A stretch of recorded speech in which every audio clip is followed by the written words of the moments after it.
You're listening to Psych with Mike. For more episodes or to connect with the show with comments, ideas, or to be a guest, go to www.psychwithmike.com. Follow the show on Twitter @PsychWithMike or like the Facebook page @PsychWithMike. Now, here's Psych with Mike. Hey everybody, welcome into the Psych with Mike library. We're just sitting here. I'm talking to my good friend and colleague, Mr. Brett Newcomb. Cogitating and ruminating. Yeah, we're laughing. Why? Well, I'm laughing at something you said, but you don't want to repeat it. There you go. So I have in the past made it my job to try and catch little quips that you say before we go live on the mics. And you said something that was, I thought, hilarious, but you don't want to repeat it. You have to remember that I'm a professional, Yes. a consummate professional. I see your finger hover over the button. Yeah, you catch me. Yeah. All right, so how have you been? I've been good. We just recently celebrated our 100th show. How did you feel about that? I was surprised we ever made it that far. Yeah. But happily. Yeah. Yeah. And so technically a year is 52 weeks long, so to get to 100, we would have to be close to our second year. We actually have a couple of months to go, but we did several specialty episodes through the course of the last 2 years, so we've gotten to 100 episodes before we actually reached the 2-year mark. So Good. yeah, that's been fantastic. And as I have been constantly saying, the numbers slowly have increased, and I'm super happy about that. But as always, we are loving if people would share the show with somebody. So if you are getting us at psychwithmike.com or anywhere you get your podcasts, you could go to iTunes specifically and leave a comment and give us a rating.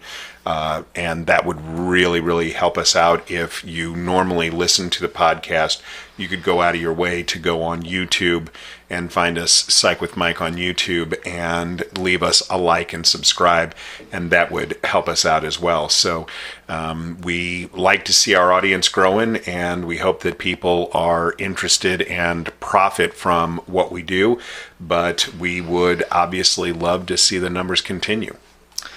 Well, we are focused on providing information about therapy, primarily for therapists, for people that do this for a living, in terms of what our experience and perspectives are. But also we hope that in the conversations, ordinary people who may have an interest in things therapeutic will find something to pay attention to and say, oh, I didn't know that, or oh, that's interesting, or I wonder if that's what's going on with my mother. Mm-hmm. Yeah. And we've talked about this in the past, that I think both of us agree that the worst thing in the world that you can have is a little bit of psychological knowledge, because then people think that they are experts, and then they try and identify pathology in themselves and others, and that's not our goal. Our goal isn't to get people to try and identify pathology. Our goal is to try and get people to maybe use some of the suggestions that we make in helping them to deal with struggles or challenges that they're facing, and be able to do that in a way that they find beneficial. Well, and we want to demystify the process. One of the things that we mention regularly, there are a lot of different theories in therapy and psychotherapy and psychology about why or how things work. And it's kind of a pay your money and take your choice range of things. We want to demystify that process somewhat and normalize it in terms of people understanding that the actual process of being in therapy is the greater experience, or the more important element, rather than some therapist's particular approach theory, right, or framework for how they understand therapy. Then the flip side of that is, when we talk to people that do therapy for a living, we want to share with them what our perceptions and experiences are, what our reactions are to people that present with certain issues, and And our focal point, the thing that I always bring up when we have these conversations is, so how does that translate to a patient in the room? When you're talking to somebody, what do you say to them when this arises or comes up? How do you frame it? How do you phrase it? How do you help them understand it? How do you create what I call the safe holding environment? Right. So I think that that's useful information for the general population to have as we see nationally the tolerance for, the understanding of, the acceptance of therapy increase. It's not so much a label anymore that means, oh, you're crazy, there's something really wrong with you, you must be sick because you have to go to therapy.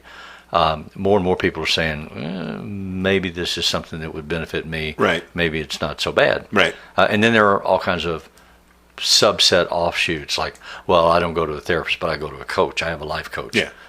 So. But I think that you make an important point that dovetails with what I was saying earlier.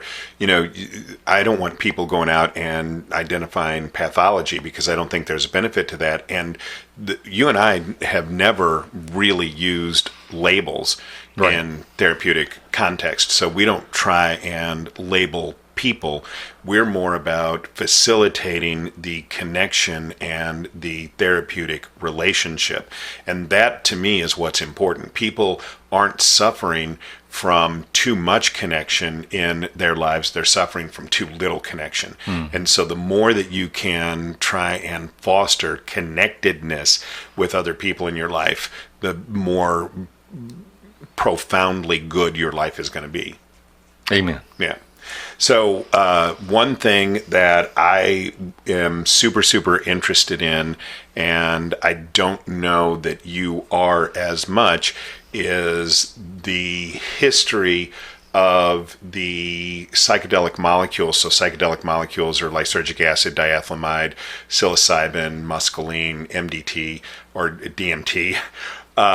And the way in which that those molecules affect the treatment of human psychological pathology. And so a lot of people would say, oh, you can't use LSD as a treatment for human psychological pathology, and yet there are a lot of very learned people in the world who say you can.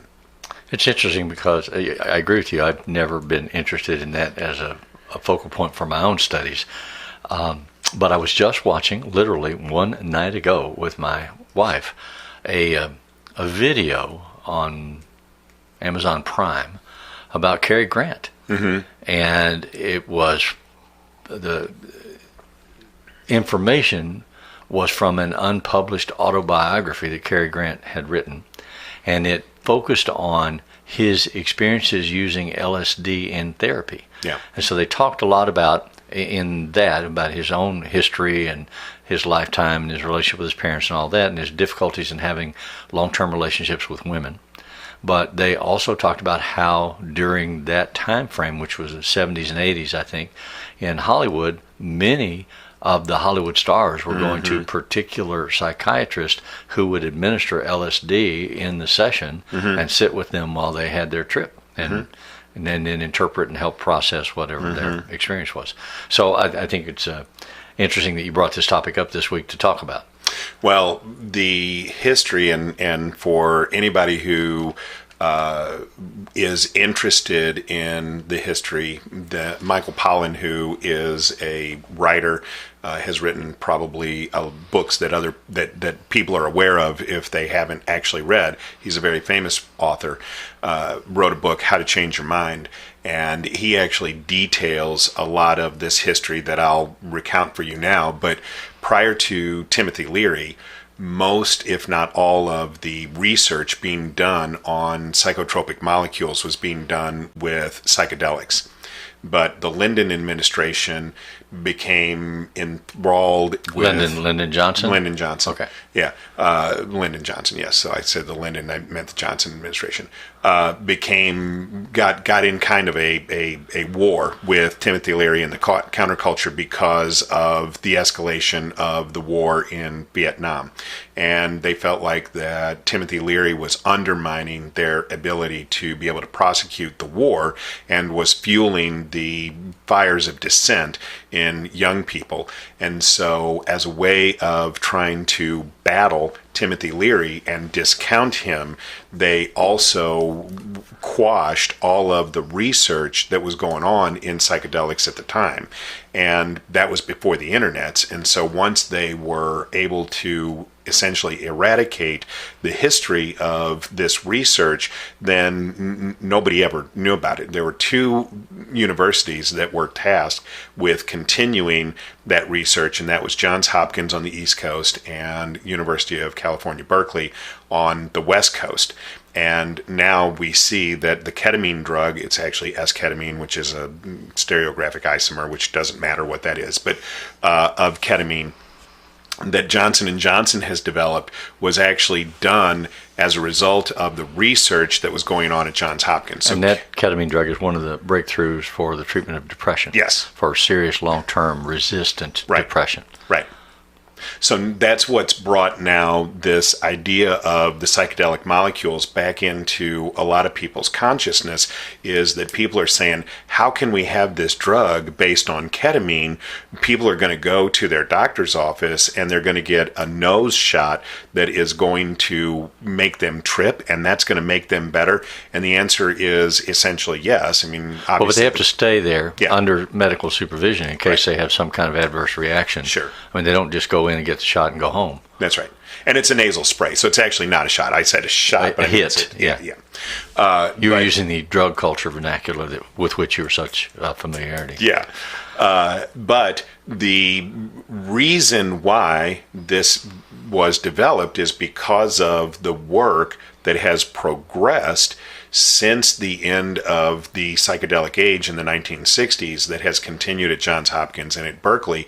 And the truth is that, these universities are ready to promote not only this ketamine drug, but other drugs based on psychedelic molecules for the treatment of a number of psychological disorders. And so it may not be science fiction to think that within the next 10 years that we're going to see several different drugs based on psychedelic molecules that are going to be used to treat everything from depression to bipolar disorder to substance use disorder. Well, and not casually. I mean, just like the ketamine for depression, these things are tried as experimental drugs for highly treatment-resistant conditions that are incredibly dangerous or disruptive in someone's life.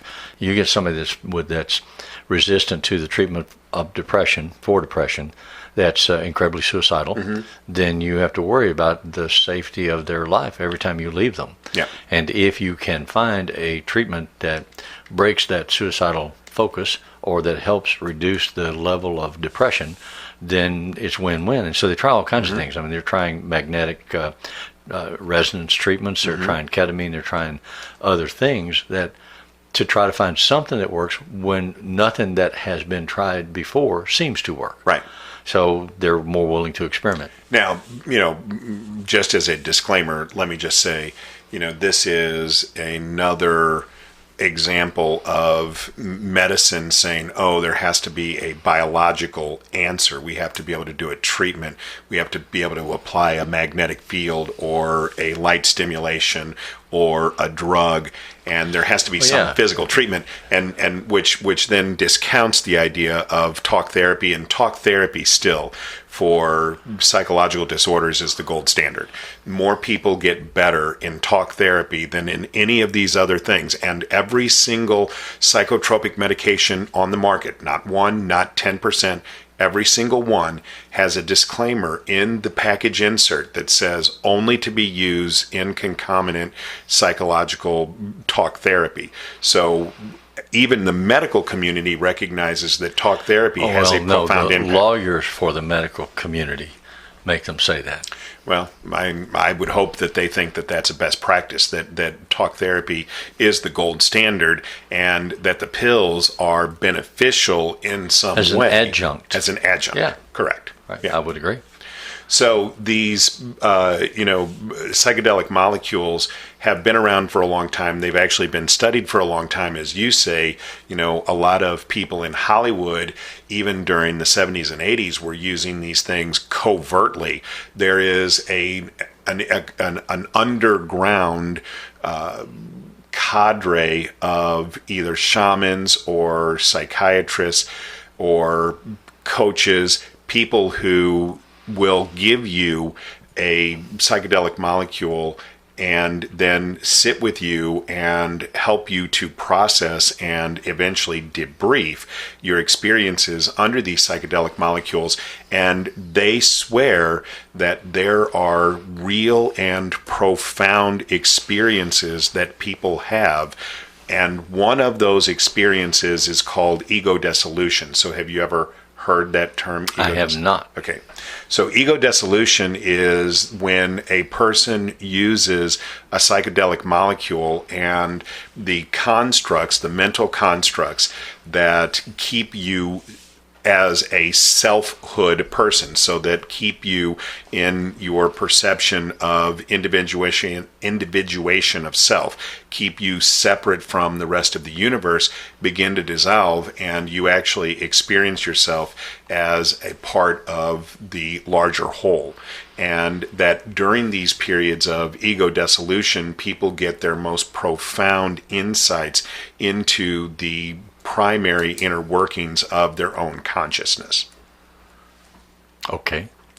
So then the question is, how does that happen? And so the article that I will post with this has a little bit of the science about how that happens. And certainly I am fascinated by the science of it. But basically, what Michael Pollan talks about in his book and what is mentioned in this article is that there's an area of the brain called the default mode network. And the default mode network keeps you insulated inside yourself, and it makes you feel like that you are separate from the rest of the world. It also helps you discriminate out extraneous information. So like if you're sitting in a room and the fan is on and you can hear traffic outside and maybe you can hear, music playing in an office that's next door, all of those extraneous stimuli, you have the capacity to screen out and remain focused on the email that you're typing, right? Right. And the reason that you can do that is because of this default mode network that helps you to screen out that excess information.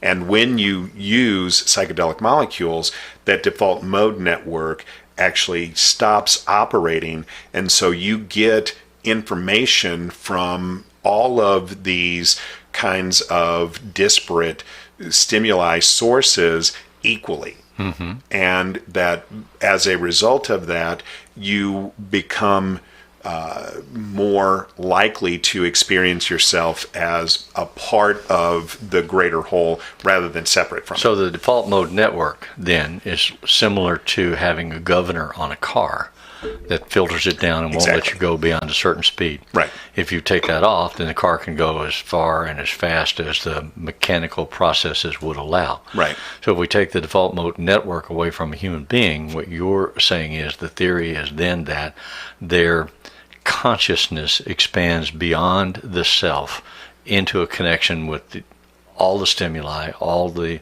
universe that exists. And when they come out of that, their perception is they have touched or seen the face of God. Exactly. Yeah. That's exactly right. I knew that. And, then the question is that experience real or is it a hallucination? So a lot of people have discounted that experience traditionally by saying, well, that's a hallucination. There's no realness to it.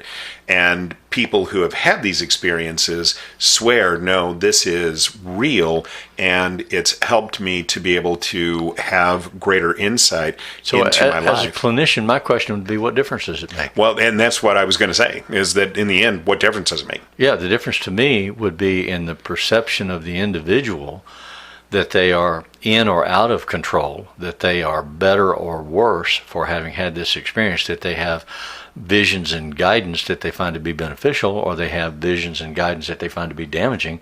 And you have to work through the process of that to say, well, how can we build on this in a positive way, or how can we avoid this in a negative way? Right. I mean, that's what therapy is anyway. Right. So what difference does it make what you call it? Right. And that area of the brain that you identified in the article, the claustrum, this is an area of the brain, it's a thin membrane band of neurons that is just under the neocortex, and it actually I know right where that is. Acts as a switching station. And it's responsible for shutting down the flow of information to the default mode network, so it actually plays a role in this process as well. Oh, I thought you were going to respond. I'm agog with your information. Okay, yeah, stop that. But the point is, I agree with you. If you feel like you've had a profound experience and it's real to you, then what difference does it make whether somebody else thinks it's a hallucination or not? Right. And there are people who genuinely believe that they have had these experiences in a way that has made a real difference in their lives. And not necessarily ones that have taken LSD or any kind of psychoactive substance. No, you can actually experience this same process through different kinds of breathing exercises, so you don't need to... I have a friend who's had a near-death experience that swears by the real perceptions of that experience and how those perceptions have changed their life. It gives them a new focus for living, a new reason for living, a new way to live that they've had to incorporate in their established identity. And it's been a stimulating and challenging journey for them. But they're committed to the idea, or the perception that was real. All of it was real. So who am I to argue with that? Exactly. And I will share an experience that I had. So when I was using drugs extensively when I was younger, I did a lot of psychedelics. And while I don't think that I routinely experienced this ego death, this ego dissolution thing, I do believe that there was one experience that I had where that was real for me. And I had been using acid, lysergic acid, diethylmide, LSD, with a group of my friends, and we were in one of my friends' houses, and the house faced west. And so at the end of... These were real friends or imaginary friends? The afternoon, these were real people. I was standing in the picture window that one of my friends had that faced west, and the sun was coming through, the sun was setting. And I actually can remember feeling like that I could sense individual particles of radiation hitting my body and bouncing off. And I went into this dream state in which I believed that I saw the actual equations that unified all the theories of physics together into a single whole, a unification theory of physics. And I remember thinking to myself, okay, I'm never going to be able to remember all of this, so I have to hold on to one thing. What's the one thing that I can remember from this experience that I can hold on to? And I remember thinking to myself, everything can be explained as little tiny soap bubbles. Now, this was before I had ever heard of quantum mechanics or in the multiverse or anything else. This was back in the early 1980s. It might have even been the late 1970s. And so I didn't know anything about physics at the time.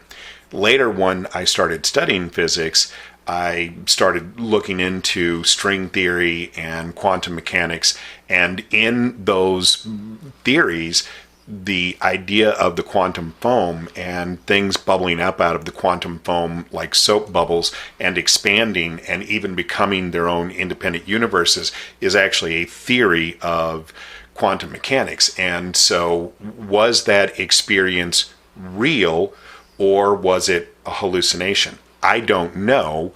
I don't know whether or not that was some kind of profound insight into the inner workings of the universe, but what I can say is that the piece of it that I tried to hold on to turned out to be confirmed by other theories of physics, corroborated by that when I started studying it later. So I believe there may be some reality to these things, that we may have perceptions beyond what we are aware of as human beings. And if these molecules help us access that, that may be profoundly beneficial. I don't think there's any disagreement within the educated and or scientific community about the fact that human beings do not use much more than a minimal amount of their capacity. There's just so much more we don't know, and we don't know how it works. We don't know what it is, and it seems like magic to the primitive mind. And our minds are primitive. So these theories, this type of research, these things are ways of saying, is there a door that we can unlock? Is there another layer that we can access? Is there more that we can learn? And if there are they safe? Can we control them? Can we regulate them? Can we monitor them? Can we use them in beneficial ways? Right. So that's what the research is about now.